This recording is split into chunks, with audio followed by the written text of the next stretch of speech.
अस्सलाम वालेकुम। आज मेरे साथ बीना सरवर मौजूद हैं और हम आज वीकेंड है यहाँ पर इस वक्त और हमने ये सोचा कि जूम के ऊपर एक बहुत ही अहम मसले के ऊपर थोड़ी बात कर ली जाए।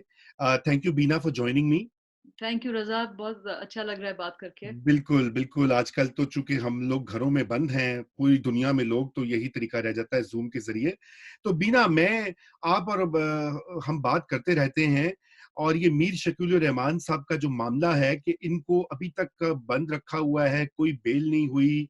आप क्या समझती हैं कि ये क्यों जो है हुकूमत ने इस तरह का स्टेप उठाया हुआ है? और क्यों नहीं ये सारी जो उनके लिए अपील्स भी आ रही हैं, आवाज़ें भी आ रही हैं, तो why are they so inflexible? I don't know, मुझे समझ में नहीं आता है because really it makes no sense. एक तो इस केस का कोई सेंस नहीं बनता कि एक 34 साल पुराना लैंड का केस उठा के आप 34 साल बाद निकालें और उनको आप और उनको लाहौर बुलवाएँ और उनसे आप रिकॉर्ड सबमिट करवाएँ और मतलब कि जो प्रूफ है वो सबमिट करवाएँ और फिर आप कहें कि नहीं हम आपको डिटेन कर रहे हैं। भई वो कोई क्रिमिनल तो नहीं है, वो कहीं भागे तो नहीं जा रहे थे, उनको डिटेन करने की ज़रूरत ही क्या थी? समझ में नहीं आता। एक तो ये बात है। दूसरी बात ये है कि आजकल जबकि ये कोरोना वायरस का पूरी वबा पूरी दुनिया में फैली हुई है और इतनी ज़्यादा हर एक को फ़िक्र है इसकी और ये कहा जा रहा है कि फ़ासला रखें, दूर रहें।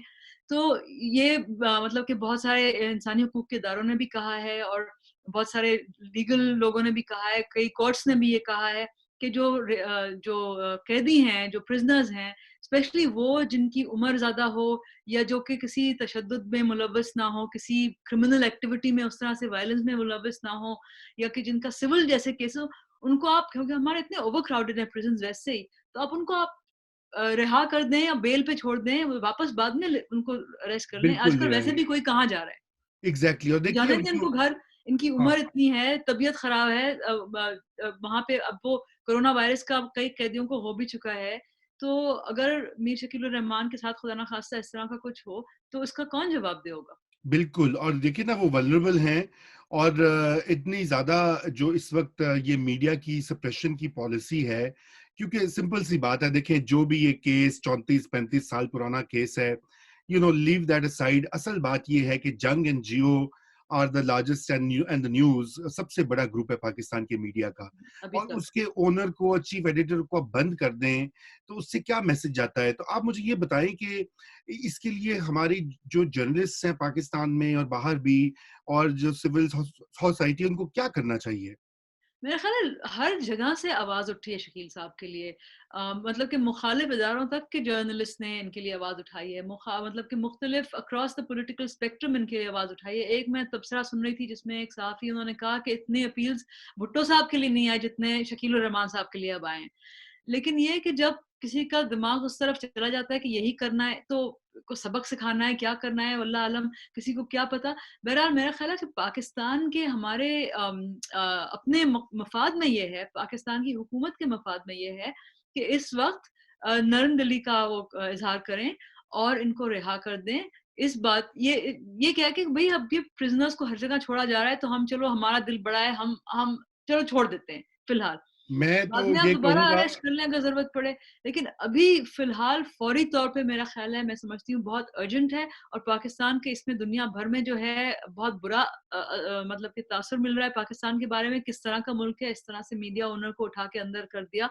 एंड ये बात नहीं कि मीडिया ओनर है तो इसलिए छोड़ा जाए, नहीं। हाँ, आप केस के मेरिट पर देखें, केस डज़ नॉट मेरिट कि उनको अंदर रखा जाए और 4 हफ़्ते हो गए, 12 मार्च से अंदर हैं। भाई उनके बीमार थे, कैंसर से बीमार थे, हॉस्पिटल में अपनी आखिरी सांसें ले रहे थे और इन्होंने बेल के लिए अप्लाई किया था और ये जो ऑफेंस इसके लिए अंदर है ये बेलेबल ऑफेंस है, ये नॉन बेलेबल ऑफेंस नहीं है, तो बेल क्यों नहीं बिल्कुल। दिया जा रहा? और बेल सिर्फ उस वक्त दिया गया जब मीर जावेदुर रहमान साहब चल बसे और उनके जनाजे पे जाने दिया गया सिर्फ। तो मेरा ख्याल है ये अच्छा तासुर नहीं देता हुकूमत के बारे बिल्कुल नहीं में। देता। हमारे प्राइम मिनिस्टर इमरान खान, उनका दुनिया में इतना नाम है, इतने बड़े क्रिकेटर रह चुके हैं, इतने हीरो हैं, इतने सारे, बल्कि मीर शकील उर रहमान के हीरो रह चुके हैं। शकील उर रहमान साहब ने हमेशा इनके बारे में मतलब कि मुझे बता रहे थे कोई पुराने कॉलीग्स, हमेशा इमरान खान के बारे में बड़ी अच्छी तरह से उन्होंने बात जी, की और बिल्कुल उनका बड़ी बीना, तारीफ की है। मैं तो ये ऐड करूँगा कि इमरान खान को बनाने में जंग और जियो ग्रुप का बहुत बड़ा हाथ है, 10 साल से इतनी कवरेज दी है, मेरे ख्याल से अब कुछ सबक सीख लेंगे कि इतनी ज़्यादा भी एक लीडर पे फोकस नहीं करना चाहिए। अच्छा ख़ैर दैट्स अ सेपरेट इश्यू।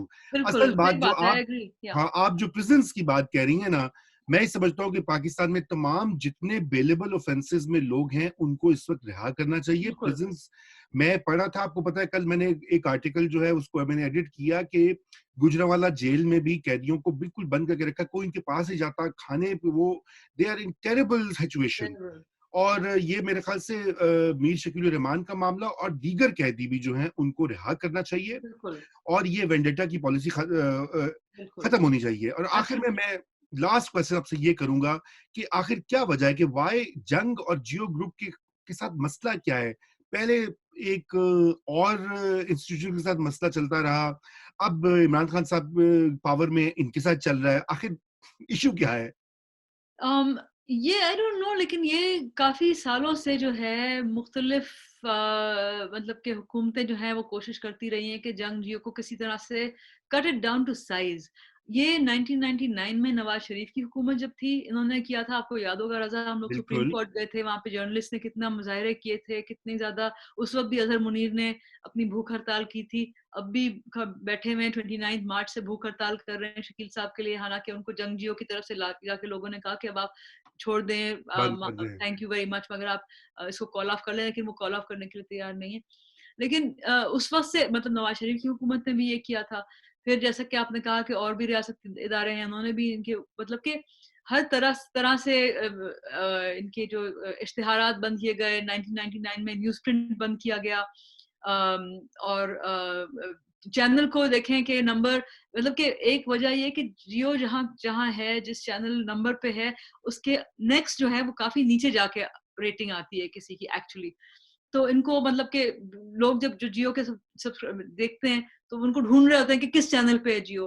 कितने-कितने अरसे ये कैंटोनमेंट्स में इजाज़त नहीं थी इसकी, जियो कुड नॉट बी देयर, जंग और न्यूज़ को नहीं इजाज़त थी कई इलाकों में। जी, बिल्कुल और ऐसा है। अब ये और अखबारों के साथ हो रहा है, डॉन के साथ अब ये हो रहा है। That's right. आपकी वेबसाइट एक आध दफ़ा बंद हो चुकी है।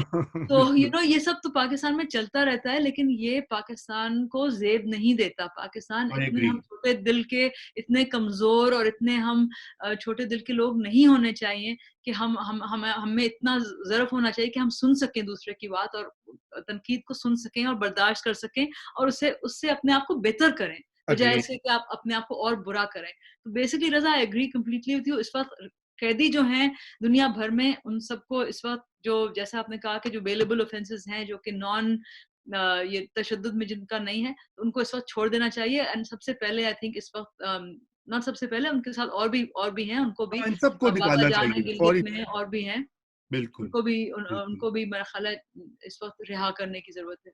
बिल्कुल, थैंक यू बीना और इंशाल्लाह हम दोबारा भी आपके सामने आएँगे, बीना के साथ जो है अब हम एक सिलसिला स्टार्ट कर रहे हैं प्लीज़, और लव आप इट। Thank Bina you. का तजुर्बा और बीना के जो व्यूज़ हैं और एक्सपीरियंस है, उससे इस्तिफ़ादा हासिल करेंगे। तो अंटिल मैं नेक्स्ट टाइम, आपसे थोड़ा-सा इस्तिफ़ादा हासिल करूँगी। Thank you Bina.